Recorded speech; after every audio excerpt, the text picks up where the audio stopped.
It's tea time. Let's go.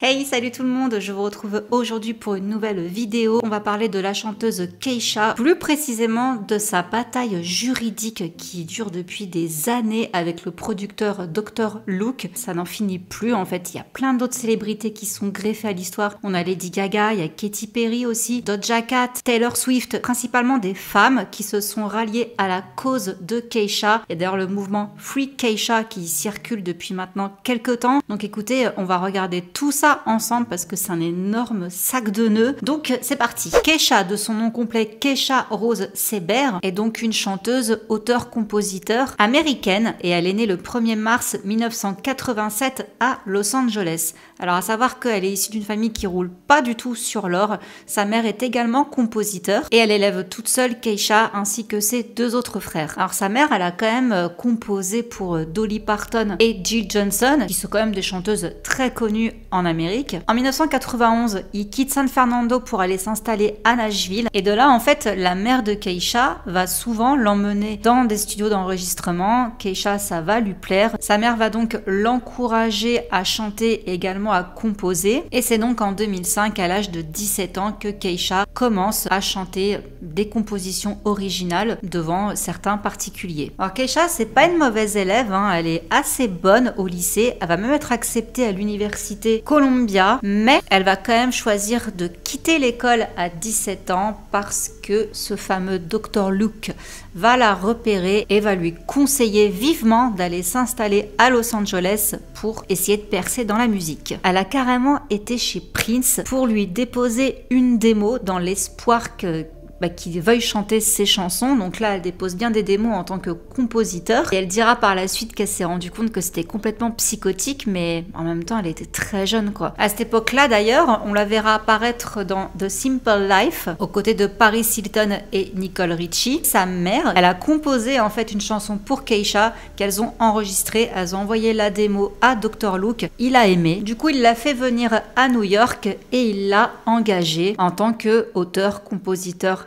et interprète. À cette époque-là, Keisha a donc 18 ans et le contrat est pour 6 albums. Je précise parce que c'est très important pour la suite des événements. Rapidement, elle va coécrire un titre qui s'appelle This Love pour le groupe The Veronicas et elle va également écrire une chanson pour Britney Spears qui s'appelle Lace and Later. Ça, c'était sur son album Femme Fatale, je me souviens. Elle va également chanter sur le titre de Paris Hilton Nothing in This World et on la verra également faire une apparition dans le clip de Katy Perry I Kissed a Girl. Alors là, pour pas qu'on s'embrouille, hein, je vous la fais par ordre chronologique. On est en octobre 2005 quand apparemment un soir, Keisha et Dr. Luke assistent à la fête d'anniversaire de Nikki Hilton et selon les propos de PIB, donc la mère de Keisha, qu'on entendra par la suite, hein, Dr. Luke aurait donné, alors malheureusement je peux pas vraiment dire le nom de la substance qu'il lui a donné, mais en gros c'est la pilule de l'abus. On va dire ça comme ça, hein, je ne peux pas prononcer le mot qui commence par un V et qui finit par ol pour tout simplement abuser d'elle. Elle dit que sa fille l'a appelée le lendemain dans l'après-midi, elle était complètement désorientée, elle comprenait rien de ce qui s'était passé et elle était donc dans la chambre d'hôtel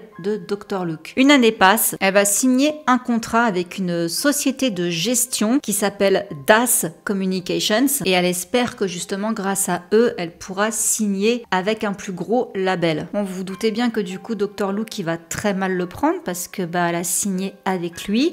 En plus à ce moment-là, lui il va l'inciter à plutôt se rapprocher de Larry Rudolph, qui est donc le manager de Britney Spears, et Keisha va refuser. Apparemment, ils se sont engueulés dans un restaurant, et ça s'est mal fini, au point qu'ils ne se sont plus parlé pendant 2 ans. Donc là, on arrive en 2008. Keisha, avec Das, ça se passe très bien. Ils sont sur le point de la faire signer avec Warner Bros. Records, afin qu'elle puisse donc sortir son premier album. Sauf que Dr. Luke, il va la rappeler à l'ordre. Elle va être obligée, de par le contrat qui la lie à lui, de retourner travailler pour lui. Et il va apporter son contrat à RCA Records, qui est une filiale de Sony, afin donc d'honorer son contrat et les 6 albums qu'elle doit faire. Alors plus tard, on apprendra que selon Keisha, Keisha, Dr. Luke l'a carrément menacée. Il ne voulait pas qu'elle reste avec Das, il ne voulait pas qu'elle signe avec Warner. Et il lui a dit qu'à chaque fois qu'elle obtiendrait un contrat, il se présentera et dira qu'elle est à lui. C'est sa chose, il la possède. Donc là, on est quand même d'accord que les conditions de travail ne sont pas du tout optimales. Et l'année suivante, en 2009, elle est là, dans les studios, elle va rencontrer Florida,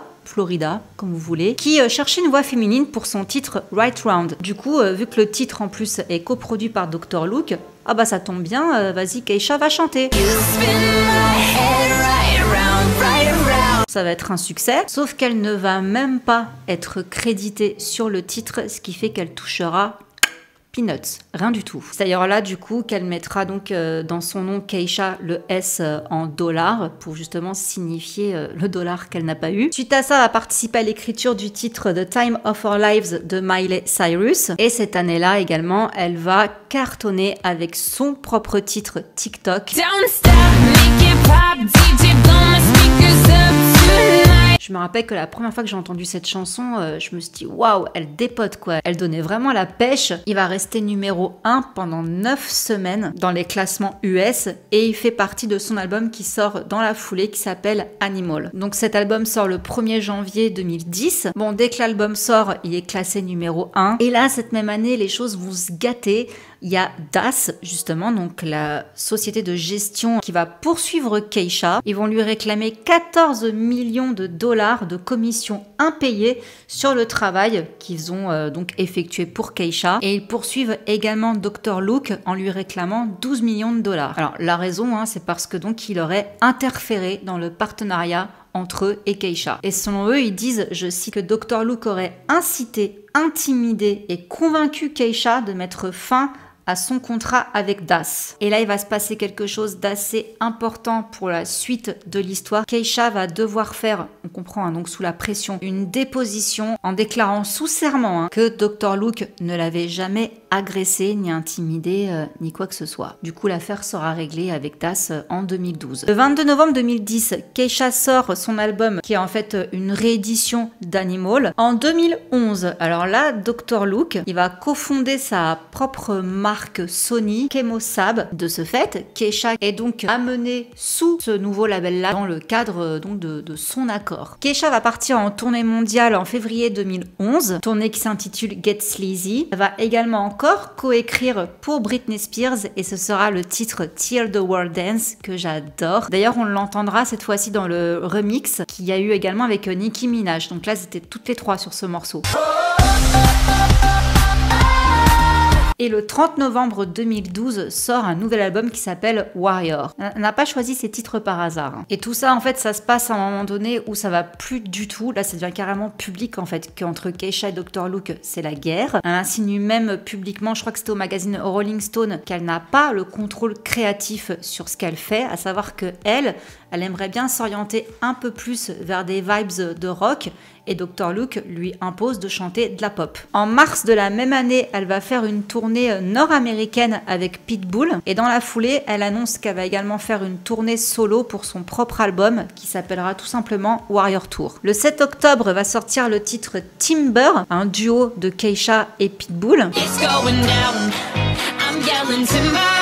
Et là, les choses vont se gâter dès le tout début de l'année 2014. Le 3 janvier 2014, Keisha va être admise dans un centre pour ses troubles alimentaires. Elle va y rester 1 mois. Et là, il y a sa mère qui va se prononcer en disant que tout ça, c'est de la faute à Dr. Luke, qu'en gros, il est tout le temps en train de la dénigrer sur son poids. Il n'arrêtait pas de lui dire qu'il fallait qu'elle maigrisse parce qu'elle ressemblait à un réfrigérateur. Et sa mère insiste sur le fait qu'elle souffre depuis qu'elle a signé son contrat avec Dr. Luke. Ça fait 9 ans que ça va pas en fait. À la fin de son traitement, elle décide de retirer le signe du dollar sur le S de son nom. Elle veut redevenir à nouveau Keisha, à nouveau elle-même. Et c'est le 14 octobre que là, les choses vont exploser. Le procès commence. Là, c'est important de suivre. Keisha va donc intenter un procès à Dr. Luke en Californie et elle affirme donc qu'il l'a agressée physiquement, verbalement, émotionnellement et intimement. Et tout cela au cours donc d'une décennie. Le même jour, Dr. Luke, il perd pas de temps. Il dépose une contre-poursuite mais à New York, contre Keisha ainsi que sa mère. Il nie toutes les allégations contre lui. Il dit que le seul but de Keisha et de sa mère, c'est de lui extorquer de l'argent. Et c'est d'ailleurs là qu'il ramène sur le tapis la déposition de Keisha de 2011, à savoir donc qu'elle avait déclaré sous serment qu'il n'avait jamais abusé d'elle de quelque manière que ce soit. Keisha va demander à la justice de la libérer de son contrat avec lui. La seule petite lumière dans tout ça, c'est que la même année, donc en 2014, elle va rencontrer quelqu'un qui s'appelle Brad Ashenfelter. C'est important, c'est son compagnon depuis. Donc là, tout le monde reprend un peu son souffle jusqu'à juin 2015. Donc le 10 juin précisément, là, il y a Keisha qui va mettre également Sony dans sa plainte. Et parce que comme vous vous rappelez, donc Chemosab, le label de Dr. Luke, c'est une filiale de Sony, donc elle estime que Sony est parfaitement au courant de ce qui se passe entre elle et Dr. Luke. Et là, regardez comme c'est vicieux. C'est pour ça vraiment que je voulais vous faire cette vidéo sur tout ce procès, pourquoi justement ça traîne en longueur depuis autant d'années. Vous vous rappelez que Dr. Luke, il a déposé une plainte contre Keisha à New York, alors qu'elle avait déposé sa plainte en Californie. Et bien du coup, ce qui se passe, c'est que le 17 juin, il y a un juge en fait qui met fin au procès de Keisha parce que justement il y a une clause dans son contrat avec donc Chemosab, le label de Luke, qui stipule que toutes les questions juridiques doivent être résolues à New York. Et du coup Keisha va dire bah oui mais mon contrat je l'ai signé en Californie et les abus ont lieu en Californie. Mais non, dans son contrat il est stipulé que tout ce qui est d'ordre juridique se passe à New York. Vous voyez un peu comment c'est prise de tête, quoi. Et ça tient à peu de choses. Suite à ça, donc en septembre, Keisha va déposer une demande d'injonction préliminaire d'urgence devant un tribunal donc new-yorkais pour être libérée de son contrat d'enregistrement avec Dr. Luke. Et il faudra attendre 2016, le 6 février, pour avoir une petite victoire. Les poursuites en diffamation donc, de Dr. Luke à l'encontre de Keisha et de sa mère sont rejetées faute de preuves. Et le 19 février, malheureusement, Keisha n'a pas gain de cause concernant donc l'injonction qu'elle a faite. Un juge a statué en disant que non, elle ne serait pas libérée de son contrat avec Sony et Chemosab et que de toute façon, il n'y a aucun souci puisque Sony ainsi que Dr. Luke lui-même ont déclaré que Keisha n'aurait pas à travailler directement avec Dr. Luke. Donc il n'y a aucune raison à ce qu'elle n'honore pas son contrat. Là, on a vu des photos de Keisha en train de pleurer dans le tribunal. Du coup, c'est là que va naître le mouvement Free Keisha. Il va y avoir une énorme vague de soutien entre le 21 et le 25 février. On a par exemple Taylor Swift qui va carrément faire un don de 250 000 $ à Keisha pour l'aider à régler les frais juridiques. On a même Adele qui va la saluer lors de son discours aux Brit Awards. And I'd also like to take this moment to publicly support Keisha. Thank you very much. Et Lady Gaga va venir personnellement rencontrer Keisha et elle va dire publiquement qu'il ne faut pas lui faire honte pour avoir rendu public ses abus. Il y a également Kelly Clarkson dans la foulée qui va faire un commentaire qui va pas vraiment passer inaperçu où elle va dire qu'elle a elle-même travaillé avec Dr. Luke et elle laisse entendre que elle ne le porte pas du tout dans son cœur, qu'elle a subi un espèce de chantage avec sa maison de disques, donc qui est également une filiale de Sony, pour travailler avec Dr. Luke. En gros, c'était soit tu travailles avec lui sur ces titres-là, soit t'as pas d'album. Et là, elle dit clairement que Dr. Luke n'est pas quelqu'un de bien. Le 21 mars, Keisha fait appel et on va apprendre via Instagram, ce sera le 3 avril, Keisha va dire que Dr. Luke lui a proposé un accord pour la libérer de son contrat d'enregistrement si elle acceptait de se rétracter des accusations d'abus, sauf que Keisha refuse en disant qu'elle préférerait laisser la vérité ruiner sa carrière plutôt que de mentir pour un monstre. Et là malheureusement ça s'arrête pas. 3 jours après, donc le 6 avril, il y a un juge de New York qui rejette les demandes reconventionnelles d'abus de Keisha contre Dr. Luke. Et le 22 mai, elle se produit au Billboard Music Awards, qui est un exploit parce que Dr. Luke lui avait interdit carrément de se produire. Ils ont accepté uniquement à condition qu'elle ne mentionne ni Dr. Luke ni le procès lors de son intervention. Le 1er août, Keisha elle abandonne son procès contre Dr. Luke en Californie et elle livre gentiment 28 nouvelles chansons à son label, donc Chemosab, et qu'à partir de là, elle va se concentrer uniquement sur le procès contre Dr. Luke à New York. York. Et le 31 janvier 2017, là, l'affaire va encore faire un gros bordel, hein, on peut le dire. Là, on a Dr. Luke qui menace de poursuivre Keisha pour diffamation au sujet d'un texte qu'elle aurait envoyé à Lady Gaga. Malheureusement, le 21 mars, un juge rejette encore la demande de Keisha de rompre son contrat avec le label de Dr. Luke. Le 5 juillet, Keisha annonce sur son compte Twitter la sortie de son single Praying et elle annonce dans la foulée qu'il y aura son 3e album Rainbow qui sortira en été. Et apparemment, ce titre Praying, ça parle de Dr. Luke. Très belle chanson d'ailleurs. Et là, le 30 juillet, Dr. Luke lâche pas l'affaire, hein. Il assigne à comparaître Lady Gaga. Et là, ce qui est drôle, c'est qu'en octobre, on a Pink qui va parler. Elle dit qu'elle ne travaillera plus jamais avec Dr. Luke. Elle dit, je cite, « Je sais que peu importe si Dr. Luke l'a fait ou non, c'est son karma et il l'a mérité parce qu'il n'est pas une bonne personne. » Donc autant vous dire que de toute façon là sa réputation Dr. Luke, elle en a quand même pris un sacré coup, mine de rien. Et là il va se passer un événement assez marquant. C'est en 2018, le 28 janvier, il y a Keisha qui va se produire aux Grammys et elle va chanter donc la musique Praying et il se trouvait dans la salle en plus quand elle l'a chanté. Et c'est donc au mois de juin qu'on va enfin avoir connaissance des échanges de textes donc qu'il y a eu entre Lady Gaga et Keisha, où là donc apparemment il s'agissait bien de Katy Perry quand Keisha disait qu'une autre artiste avait déjà été abusée par Dr. Luke. Dans les messages qu'elles échangeaient, il y avait également donc Keisha qui lui disait clairement que Dr. Luke avait abusé d'elle, sauf que là on va également apprendre que Katy Perry a nié tout ça. Selon elle, elle n'a jamais été abusée d'une quelconque manière par Dr. Luke. Donc dans ces échanges de textes, Keisha parle avec Lady Gaga en disant que Katy Perry n'est pas quelqu'un de gentil, pourquoi d'un coup elle change de version, pourquoi elle retourne sa veste. Sauf que le 30 janvier 2019, on va apprendre que Lady Gaga, que la première fois qu'elle a rencontré Keisha, elle se trouvait dans une arrière-salle d'un studio privé de Dr. Luke et qu'elle ne portait que des sous-vêtements. Donc pour elle, en fait, il n'y a pas de doute, Keisha ne ment pas, elle le sent au fond de ses tripes, elle sait ce que c'est d'avoir été abusée et elle l'a tout de suite reconnue quand elle a vu Keisha, quoi. Donc elle la croit, elle la défend. Le 21 octobre, Keisha sort un nouvel album qui s'appelle High Road. On la retrouve le 24 novembre 2019 pour les American Music Awards, où là, elle va interpréter TikTok, donc sa chanson phare. Et là, le public en délire, donc on peut dire que c'est un retour triomphant. Et d'ailleurs, cette même année, elle a aussi sorti une ligne de cosmétiques appelée Keisha Rose Beauty, en partenariat avec la marque de maquillage indépendante Hipdot. Et le 6 avril 2021, là, les avocats de Keisha vont tenter quelque chose d'autre. Ils vont déposer des documents à la Cour suprême de Manhattan, arguant que la loi anti-slap sur la liberté d'expression de New York devrait être appliquée à son cas. Et que donc, en vertu de cette loi, qui a donc été signée en novembre 2020, s'il s'avère que des poursuites ont été engagées de mauvaise foi, les défendeurs doivent se voir attribuer le coût des frais juridiques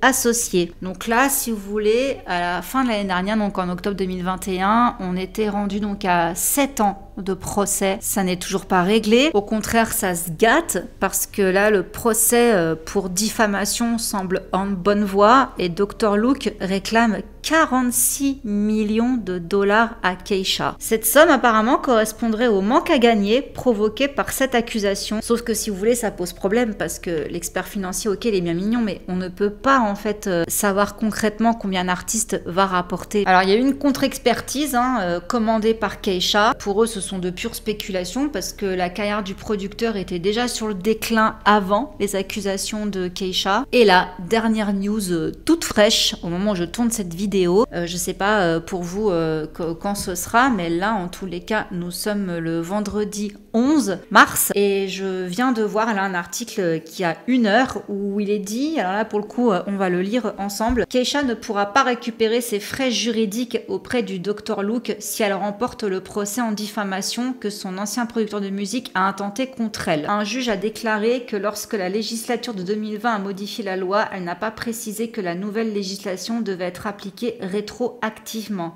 Et par conséquent, elle ne pouvait pas être utilisée par Keisha. Ça pue. Honnêtement, ça pue pour Keisha. Et ce procès, je vous dis, est toujours un énorme bourbier. Et le mouvement Free Keisha est plus que jamais présent. Parce que là, si vous voulez, même dans la profession, beaucoup se disent, mais en fait, juste laisse-la, casse le contrat. Là, ça fait trop longtemps que ça dure, puis ça coûte de l'argent aussi tout ça. Mais je vous dis, lui, de toute façon, il est multimillionnaire, hein. On s'inquiète pas pour lui. Mais je pense vraiment que le but de ce gars est de la détruire en fait. Peut-être parce que justement, elle a pas voulu se taire, qu'elle ne lâche pas l'affaire, et que même... Pour rappel, hein, malgré qu'il lui ait dit « Bon ok, je te libère si tu retires tes accusations pour abus » et qu'elle ait dit non, je crois que là, ça a été la goutte d'eau pour lui, quoi. Donc, je crois qu'il ne la lâchera pas. Ça fait de la peine parce que c'est vrai que Keisha, c'est une artiste qu'on connaît pas vraiment bien, finalement. Et on comprend mieux pourquoi hein, elle a pas été aidée, enfin, travailler sous la pression comme ça. Et c'est vrai que TikTok, c'était un titre super, mais comme elle le dit elle-même, c'est pas elle.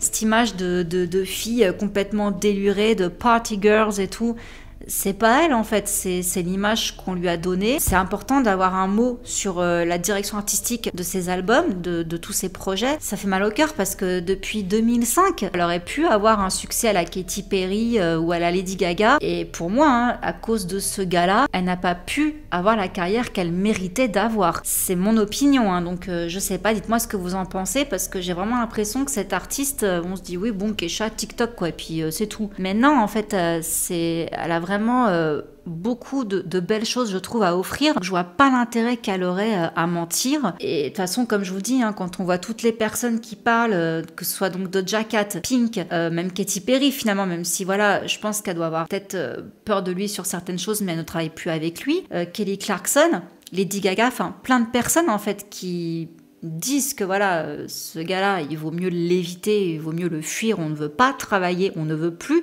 travailler avec lui. Il y a même aussi Ariana Grande, tout ça, qui était de son côté à Keisha. Bon, on se pose quand même des questions, donc voilà.